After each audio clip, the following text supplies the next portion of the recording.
Steve Jobs, the visionary who turned setbacks into success. Steve Jobs' life is about determination, a clear vision, and never give up approach. Born on February 24, 1955, to unmarried parents, and Steve was put up for adoption. He was adopted by Paul and Clara Jobs, a modest couple in Silicon Valley, long before it became the tech hub we know today. Steve's childhood was shaped by curiosity and a strong desire to understand how things worked. Even as a young boy, Steve had a rebellious streak. Traditional schooling didn't suit him, and he often found himself in trouble for challenging the status quo. But his creative mind couldn't be constrained by conventional education. After graduating high school, Steve enrolled at Reed College in Oregon, but dropped out after just one semester. This could have been seen as a failure, but Steve saw it as an opportunity. Instead of attending required classes, he began dropping in on courses that intrigued him, like calligraphy. This decision would have a profound impact on his life later on.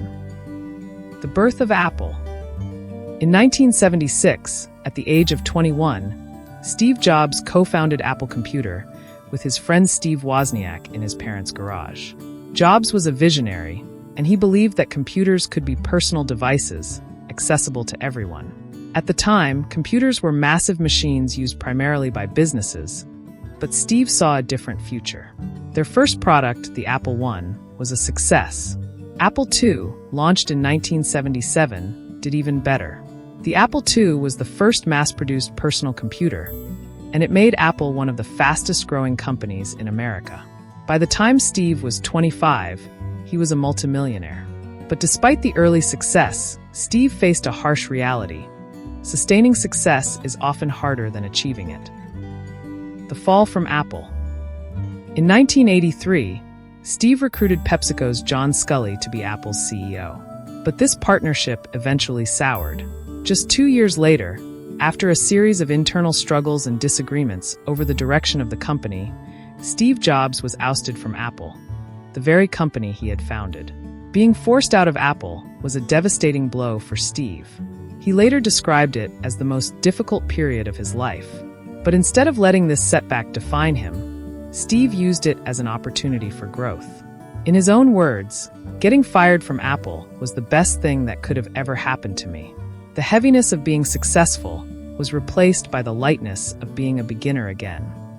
The rise of Next and Pixar. With his newfound freedom, Steve started a new venture, Next, a company focused on building high-end computers for the education and business markets. While Next didn't achieve the commercial success Steve had hoped for, it laid the groundwork for what would come next. At the same time, Steve bought a small animation studio from filmmaker George Lucas, which he renamed Pixar. Pixar struggled initially, but Steve believed in the power of storytelling and innovation. In 1995, Pixar released Toy Story, the first ever computer-animated feature film.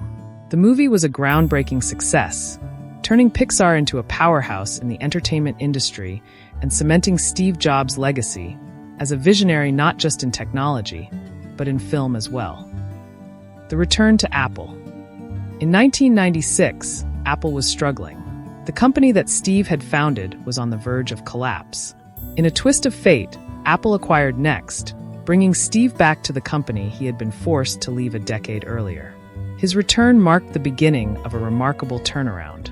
Steve's leadership at Apple was characterized by a singular focus on innovation and design. He streamlined the company's product line and introduced a series of revolutionary products that would change the world. In 2001, the iPod was launched, followed by the iTunes Store, which transformed the music industry. Then, in 2007, came the iPhone, a device that would redefine communication and computing.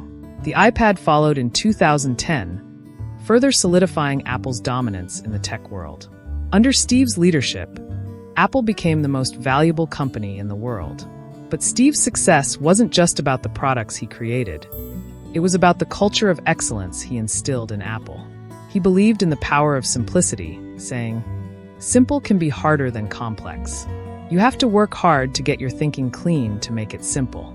But it's worth it in the end because once you get there, you can move mountains." Legacy and lessons.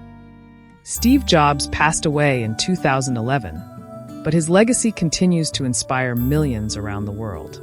His story is a powerful reminder that setbacks are not the end. They can be the beginning of something even greater. Steve faced failure, rejection, and adversity, but he never lost sight of his vision. He embraced his failures, learned from them, and used them as fuel for his next venture. Steve's life teaches us that success is not just about talent. It's about perseverance, resilience, and the willingness to push through challenges. As he once said, "Your work is going to fill a large part of your life, and the only way to be truly satisfied is to do what you believe is great work. And the only way to do great work is to love what you do." Steve Jobs loved what he did, and because of that love, he changed the world.